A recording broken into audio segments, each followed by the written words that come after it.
Hola amigos de YouTube, ¿qué tal? ¿Cómo están? Bienvenidos una vez más a una nueva lectura del volumen 9. Volumen 9. Volumen 9 de Overlord. Eh, Estaba pensando, yo debería cambiar el saludo de hola amigos de YouTube y decir algo así como, qué sé, hola seguidores del Supremo. Hola pergaminos míos. Hola, montón de pergaminos. Bueno, en fin. El día de hoy vamos a leer, vamos a empezar este capítulo uno. Obviamente vamos a leer la parte uno y en pantalla están viendo la... ¿Qué onda, pinches puercas? No. Y ahí en pantalla están viendo la imagen representativa de este capítulo uno. Mira, mira, mira, mira. Mira qué belleza, mira, mira. Son colores muy cálidos, ¿no? Entonces no se nota muchísimo aquí en la cámara, creo. O al menos desde aquí no lo puedo notar tanto.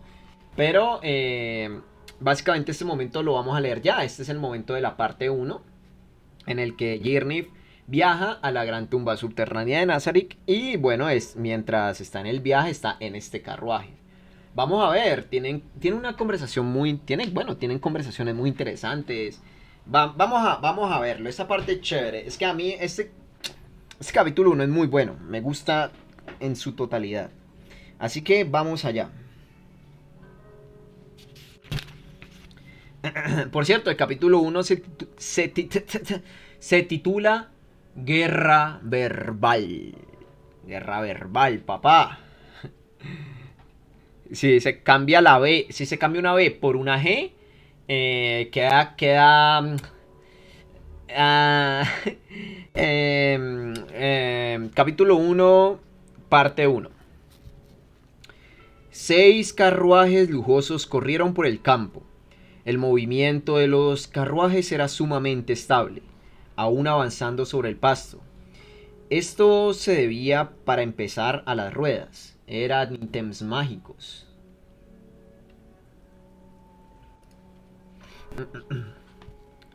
Eran ítems mágicos conocidos como Comfortable Wheels. Además, el carro en sí era un ítem mágico llamado Lightweight Cargo. La criatura que tiraba de ese lujoso carruaje era muy especial, digno de este. Era una bestia mágica parecida a un caballo, el Sleipnir. Tener 6 representaba un costo ridículo. Los alrededores de esos carruajes, tan fastuosos que no podría montarlos gente simplemente adinerada, eran vigilados por jinetes en caballos de gran complexión. Más de 20 personas vestían cota de malla, cargaban espadas largas en sus caderas, arco largo y aljaba en sus espaldas y portaban atuendos idénticos. Todos eran hombres, a excepción de la mujer que avanzaba al frente. Solo ella portaba equipo pesado, a diferencia de los demás. Vestía armadura completa y cargaba una lanza distinta a la que usaría un caballero, como la de un soldado de infantería. Tenía la víscera levantada, pero la tela dorada que cubría la mitad derecha de su cara le daba un aspecto extraño. El grupo podría ser descrito como de mercenarios, pero la disciplina en sus actos y palabras les daban un aire diferente. Sus ojos afilados vigilaban sin descanso los alrededores. La forma en que mantenían la guardia en alto incluso en un campo abierto podría parecer cobardía. Sin embargo, en este mundo donde existía la magia y dominaban los monstruos, no se podía garantizar la seguridad solo porque no hubiera problemas a la vista. Arañas gigantes dentro de la tierra con meses sin comer ni beber, esperando el paso de una presa.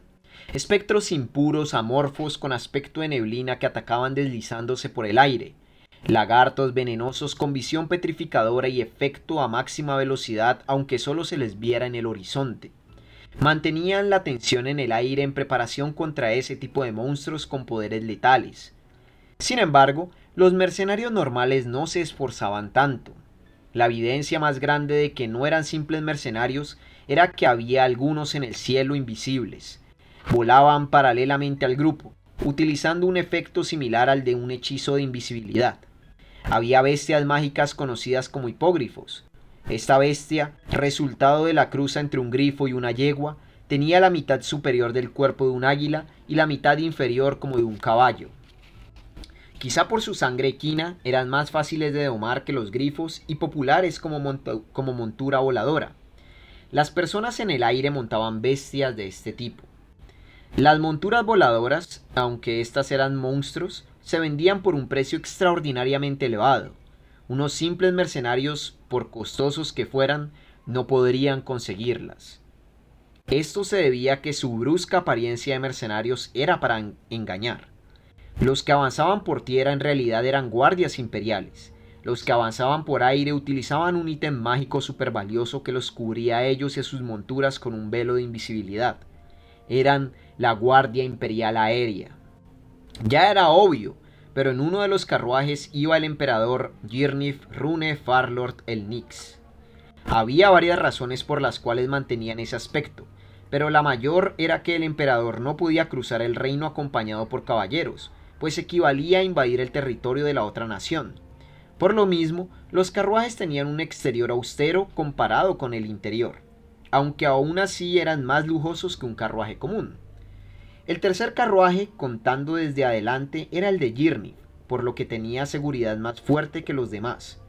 El techo, la parte del portaequipajes, estaba modificada para ocultar dos arqueros entre el equipaje. El interior era sumamente lujoso. Era tal que sería más apropiado llamarle posada móvil de lujo que carruaje. Las paredes y el piso estaban tapizados con alfombra suave. Los asientos también eran suaves, diseñados para evitar dolor o cansancio aún al utilizarlos durante un tiempo extendido. Tres personas acompañaban a Girnif. Uno podría pensar que 4 personas irían apretadas dentro de un carruaje, pero solo lo consideraría quien jamás hubiera tenido la experiencia de viajar en el interior de un carruaje de verdadero lujo. De hecho, estos 4 hombres tenían suficiente espacio entre ellos. Su Majestad, disculpe la molestia, pero ¿podría levantarse, por favor? La voz despertó a Girnif. Frotándose las esquinas interiores de los ojos con sus dedos índice y pulgar, soltó un gran bostezo. Seguido de esto estiró la espalda diciendo "Mm". Relajar su cuerpo tenso lo complació y volvió a soltar otro gran bostezo aunque estaba acompañado. Su Majestad estaba descansando profundamente, pero aún se ve con sueño. La voz que despertó a Girnif de su cómoda siesta fue la de uno de sus secretarios, Lone Vermilion. Girnif respondió sacudiendo la cabeza. No, para nada. Estoy algo abstraído, pero ya no tengo sueño. Hace mucho que no tomaba una siesta, quizá desde que era niño. En el palacio tengo una montaña de pendientes y no puedo desperdiciar el tiempo, pero en este viaje no tengo nada que hacer. Por primera vez tengo algo que agradecerle a Gon. Sí, usted siempre está trabajando inquieto. ¿Por qué? Preguntó Basibut, el líder de los 4 caballeros imperiales, con un tono inadecuado para dirigirse al emperador. Normalmente sería motivo para que cualquiera frunciera el ceño y lo regañara, pero nadie en el carruaje dijo palabra. Girnif le contestó gallardo, como igual pero excepcional, con una sonrisa incómoda. Todo es culpa del tal emperador sangriento. Ay, como las reformas fueron demasiado apresuradas, aún hay mucho que no se ha puesto al corriente. De verdad, qué tonto. Debió existir una forma más fácil, como juntando gente sobresaliente antes de actuar. Ustedes también repréndanlo para la próxima, y preparen un plan alternativo para ese momento. Todos los presentes sonrieron de la misma forma que Girnif, con sinceridad. Desde tiempo atrás, el gobierno del imperio había estado a cargo de los aristócratas, en especial los nobles de la corte imperial. Esto se debía a que la educación de los niños estaba restringida a aquellos con sangre aristócrata debido a varias razones, entre ellas las económicas. Por supuesto, otro también era para mantener los intereses de aquellos en el poder. Sin embargo, al realizar la purga de nobles, Girnif también había reducido la cantidad de oficiales. La cantidad de trabajo aumentó. Era el resultado obvio, pero el trabajo de cada uno, incluyendo a Girnif, había aumentado de golpe. Tal como su apodo de emperador sangriento lo indicaba, se había encargado de varios nobles incompetentes. Pero una vez desaparecidos, descubrió que hasta los incompetentes tenían su utilidad. Aún así, no se arrepentía. Había sido el único momento para hacer la purga. Si hubiera esperado otra oportunidad, los nobles habrían mitigado la autoridad de los caballeros y la muerte de su padre habría sido en vano. Pudo abrir el futuro del imperio gracias a esa purga. Las mujeres sufrían para parir a sus hijos. De la misma manera, la gran cantidad de trabajo diario era su dolor para traer al mundo el renacimiento del imperio de Baharut. Solo tenía que perseverar para conseguir el tesoro al final. A partir de este pensamiento, aunque sin saber por qué, Girnif recordó a sus hijos. Girnif no estaba casado, pero sí tenía hijos. No tenía emperatriz, por lo que no eran amantes, sino concubinas que habían dado a luz a sus bebés. Lamentablemente, no sentía amor por ninguno, pero esperaba que al menos uno fuera sobresaliente. Si el hijo que tuviera con su futura emperatriz no lo fuera, pensaba reemplazarlo con uno de sus concubinas. Sin embargo, no es correcto para el país que yo esté siempre apresurado. Quiero educar bien a los secretarios para volver a dar solamente órdenes generales, como todos los emperadores antes de mí. Tampoco quiero que mi sucesor sufra de la misma forma en que lo estábamos haciendo. Preferiría evitar que me maldiga por todo el trabajo que le dejé. El imperio estaba mantenido por gente excepcional de su generación. Además de tenerlos como cimientos, Girnif les había construido un gran edificio encima. Sin embargo, no se tenía por seguro que su sucesor ni el sucesor de éste fueran excepcionales. Girnif pensaba en darle forma para que el imperio se pudiera mantener sin problema, incluso con el mínimo de capacidad. Eso será difícil. Su majestad es absoluto. No creo que pueda administrar el imperio de la misma forma que lo hicieron antes que usted. Vermilion, tu trabajo es actuar para resolver ese problema. Es obvio que yo tenga la autoridad suprema. Eso es algo que los emperadores previos desearon y me dejaron en su gobierno. Sin embargo, aunque yo sea absoluto, no está bien que me meta hasta en los más mínimos detalles. Mejor dicho, si fuera a hacerlo, no tiene sentido que tenga oficiales. ¿Dónde dejaste el cerebro, Vermilion? Por lo menos no lo dejó en la escuela de magia imperial, su majestad. No recuerdo haber educado a tal idiota. Metió su cuchara Fluder, el máximo responsable del Ministerio de Magia del Imperio de Baharut, la organización que supervisaba la escuela de magia. Así es tal como dice Sawe. Girnif aclaró la garganta para devolver la seriedad al ambiente. Con mi gobierno, el imperio rejuveneció, volviendo a ser un bebé. Se acabó con lo viejo y se integró lo nuevo. Como dijiste, Vermilion, tal vez necesito trabajar hasta que el imperio crezca, pero no puedo dejar que se quede como niño. Debemos planear para que en un futuro pueda solo indicarles el curso a seguir y los oficiales, civiles y militares lo lleven a cabo. Un país de un solo gobernante absoluto era débil. Girnif lo sabía bien. Entendido, dijo Lowney, inclinando su cabeza y mostrando indicios de calvicie a pesar de su edad. El próximo emperador. Por cierto, ¿planea tener un hijo con ella? Girnif entendió de inmediato a quién se refería Bassigwood con ella. Esto fue porque Bassigwood sabía que Girnif tenía gran estima por solamente a una de sus muchas concubinas. Elegía a las concubinas por sus rostros o posición social, pero había una que eludía totalmente estos requisitos. Eligió a esta mujer no por su apariencia ni sus orígenes, sino por su cerebro. Era también la única mujer a quien le permitía opinar sobre política, aunque no públicamente, sino en la cama. No había tenido intención de hacerla su concubina. En realidad, lo era porque ella se lo pidió. Girnif pensaba que, orgullosamente, podría haberla convertido en su emperatriz. No, ella no lo desea. Dice que la apariencia es un tesoro con el que se nace. Esta resulta importante para aquellos en posiciones superiores. La falta de inteligencia se puede arreglar con esfuerzo o subordinados destacados, pero la apariencia no se puede reparar. Con que posea su sangre tendrá garantizada la apariencia, pero acepto que, como subordinado, es mejor recibir órdenes de un emperador apuesto. ¿De verdad así lo crees? Girniv no lo entendía porque no tenía un superior. Él utilizaría a alguien o le daría un puesto importante sin importar qué tan feo fuera, mientras destacara. Sí, al menos lo preferiría a alguien que tuviera... Al menos lo preferiría a alguien que tuviera cara de sapo. También preferiría que la mujer que sacudiera sus caderas sobre usted fuera bella, ¿no es así? Bueno, sí, creo haber entendido un poco, pero ¿en verdad así funciona? Girnif torció el cuello, pensando que algo no estaba bien con sus palabras.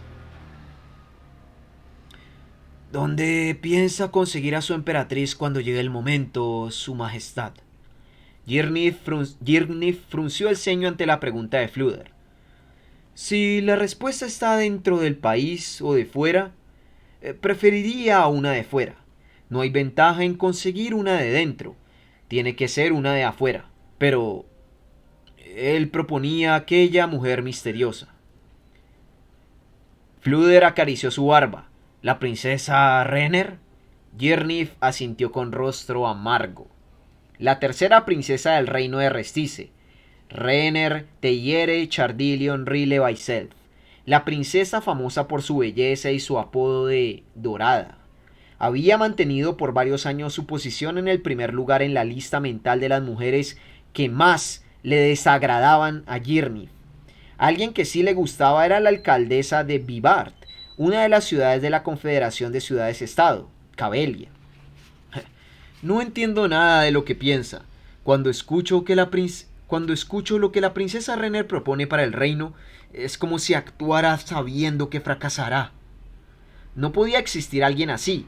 Eso quería pensar, pero Girnif sabía bien lo complicados y extraños que eran los humanos. Entonces, si buscaba fracasar, ¿en qué pensaba? Entre más intentaba comprender los pensamientos de Renner, más se sentía como si estuviera atrapado en una telaraña. ¿No podría alguien asesinar a esa desagradable mujer? Ayudaría a muchos. Si usted lo ordena, ¿desea que llame de inmediato a Isanilla? Este era un grupo de asesinos que tomó su nombre de uno de los 13 héroes, conocido en el norte del imperio y en la Confederación de Ciudades-Estado. Usaban técnicas misteriosas, por lo que el imperio les había ofrecido unirse a él en ultra secreto, pero no respondieron bien. No, por favor, esa mujer tiene que seguir compartiendo sus conocimientos revolucionarios. Es más conveniente dejarla vivir. ¿Será que está consciente hasta de eso? ¿Así lo cree? ¿Quién sabe? Contestó Girnif, pensando que era posible. Era difícil entender a esa mujer. Los discursos de Renner llegaban a Girnif gracias a los espías que tenía en el reino. Las propuestas que hacía ella eran tan brillantes que lo dejaban boquiabierto. Esto era claro al ver que sus ideas eran aplicadas también en el imperio. Aunque fuera difícil aceptarlo, ponerla en peligro traería desventaja incluso al imperio. En ocasiones, las propuestas de Renner para el reino le hacían pensar que percibía lo que sucedía en el imperio. De ser ese el caso, estaría detectando la situación del imperio sin ojos ni oídos. Este aspecto misterioso de ella provocaba que Girnif, quien había intentado convertir a Gazef, capitán guerrero del reino, en su subordinado, la rechazara. Aunque debo decir que, si muriera la princesa Renner, tal vez habría pérdidas para el reino. Aunque debo decir que, si muriera la princesa Renner, tal vez habría pérdidas para el reino. Pero si usted muriera, nuestro país se desintegraría. Los 4 caballeros podemos defenderlo de asesinos, pero no de otras causas. Así que no se sobreesfuerce con el trabajo, por favor. Por supuesto, no puedo morir por nada de nada hasta terminar de organizar el gobierno del imperio. Perder a la cabeza absoluta de una organización significaba que toda podría derrumbarse en un segundo. ¿Qué tan grande sería el imperio en un futuro? Seguramente aquellos conscientes de ello estaban haciendo todo lo posible para deshacerse del emperador cuanto antes, especialmente si se trataba de países colindantes como el reino o la teocracia. Querer a Isanilla bajo su control también tenía el propósito de contar con protección contra asesinos. Así es, no quisiéramos perderlo, Su Majestad. Siempre lo acompaña un Magicaster tipo fe para protegerlo de veneno o heridas, pero que no haya alguien tan bueno es un problema. Ojalá pudiera enseñarlo yo mismo, pero mi magia de tipo fe no es tan buena. Eres excelente como hechicero, no hay problema con lo demás. Por cierto, pedí cooperar con la teocracia, pero no respondieron. ¿Y si ponemos a competir a los que creen en los cuatro grandes dioses o en dioses menores? Que el imperio le otorgue una recompensa al templo que dé buenos resultados. La competencia llevaba al desarrollo de la tecnología. Sin embargo, al escuchar esta propuesta, Lowne sacudió la cabeza tan fuerte que se despeinó. Pareció que el cabello se le pegaría en la frente. Es peligroso. Los templos del imperio se mantienen con donaciones y la venta de productos creados con sus propias técnicas. Si el imperio intentara ponerles presión, sin duda se opondrían. Seguramente, a pesar de que el imperio se fortalecería si pusiera los templos bajo su control. En este sentido, la teocracia lo está haciendo bien. Aunque haya obtenido ese control hasta cientos de años, quisiera saber cómo lo lograron. Aunque hayan obtenido ese control hace cientos de años, quisiera saber cómo lo lograron.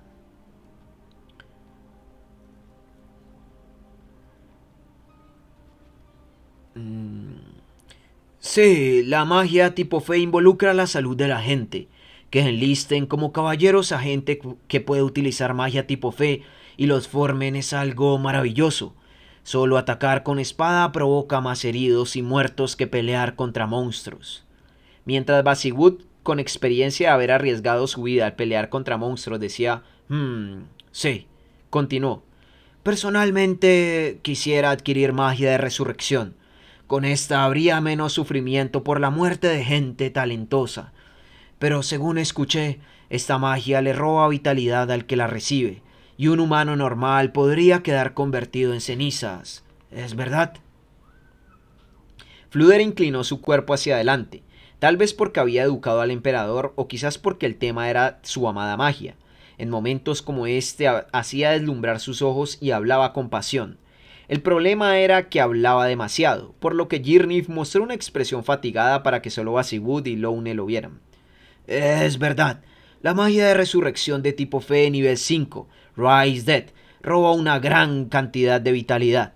Supuestamente la cantidad perdida es menor con magia de mayor rango, pero se cree que no hay nadie capaz de usarla. También se dice que la magia antigua de los Dragon Lords puede revivir a alguien sin que pierda vitalidad. En ese caso, ¿la monarca del reino dragón sería capaz de utilizarla? Buena pregunta, Vermilion. Se dice que la reina de aquel país puede utilizar la magia antigua, también llamada magia salvaje o del origen. Es de conocimiento público que esto se debe a que tiene sangre del Brightness Dragon Lord en sus venas. Sin embargo, es un misterio si puede utilizar magia de resurrección o no. La magia del origen es totalmente diferente a la actual, por lo que no tendríamos forma de saberlo. Fludar cerró la boca y observó a Girnif. Este último se puso nervioso al pensar que había visto su cara de aburrimiento, pero se tranquilizó al escuchar las siguientes palabras de Fluder. Magia antigua. Quisiera investigarla. Si puede utilizarla alguien con sangre del Brightness Dragon Lord, significa que el linaje es importante. Si su majestad se casara, creo que sería bueno que fuera con un pariente de aquella reina. Por favor, no, Awe. No quiero nada que ver con esa anciana que finge ser niña. No quería hacer familia con la mujer número 2 en su lista de más odiadas. Además, aunque no sentía amor por sus hijos, tampoco le parecía bien tomarlos como conejillos de indias. Sin embargo, no sabía qué haría si tuviera que hacerlo por el bien del país. Alguien tocó la puerta del carruaje. El carruaje estaba casi totalmente cubierto en metal, como forma de protección y medida contra magia de comunicación. Por lo mismo, no había ventana para mirar hacia afuera. Basiwood se movió y abrió la puerta un poco para revisar quién había tocado. Como estaban rodeados de caballeros, seguro sería un aliado, pero más valía prevenir que lamentar. Su Majestad, Es Leinas. Ábrele. Abrió la puerta y dejó pasar el aire fresco del campo, acariciando el cabello de los que estaban dentro. Debido a la temporada, el aire del exterior debía ser frío, pero pero el que entró en el carruaje era de temperatura cálida y agradable para un humano. No había necesidad de decirlo, pero era obra de magia. La mujer que iba al frente del grupo corría al lado del carruaje. Disculpe, Su Majestad, tiene... No podía escuchar bien debido al viento. No podemos hablar así. Entra, adelante. Gracias, con permiso. Al decir eso, dio un salto de su caballo y descendió con elegancia en la entrada del carruaje. Lo hizo como si no hubiera sido nada, pero vestía armadura completa de metal. Además, el caballo corría rápidamente, por lo que era claro que tenía una gran capacidad motriz. No obstante, era algo natural. Ella era una de las 4 caballeros la que tenía mayor fuerza de ataque. Bombardero, Leinas Rockbruis. Una vez dentro del carruaje, Leinas cerró cuidadosamente la puerta y se sentó al lado de Basibut. A través del espacio ligeramente abierto de la puerta, se alcanzó a ver las riendas del caballo de Leinas siendo jaladas por un guardia que corría a su lado. La magia del carruaje solamente mantenía el aire a una temperatura agradable, por lo que al tocar un objeto frío, éste se percibía como tal. Leinas vestía metal que había estado en contacto con el aire de afuera. Basibut tembló al sentir como si un bulto helado se hubiera sentado a su lado. Recibimos un message de los que se adelantaron. Uno de los hechizos de protección activados dentro del carruaje interfería con la magia de comunicación que venía del exterior.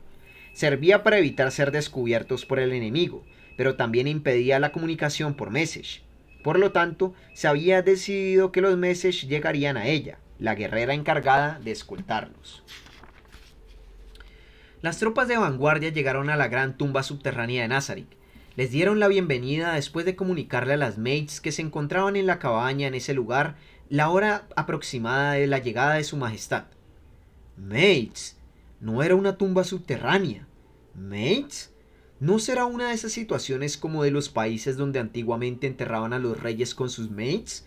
¿O realmente es que los elfos oscuros se alejaron del bosque y tomaron la gran tumba que estaba en las planicies como base? Lamentablemente no lo explicaron en el message, Su Majestad. No entiendo. El bosque no es territorio humano, así que no tiene historia. Bueno, quiero creer que no son monstruos como las que vinieron al Palacio Imperial, pero diles que no bajen la guardia. Es tal como usted dice. Considerando el poder de aquellas mensajeras, parece que nos dirigimos a un mundo desconocido. Hay que tener mucho cuidado. Si sucede algo, corra hacia mí de inmediato, por favor.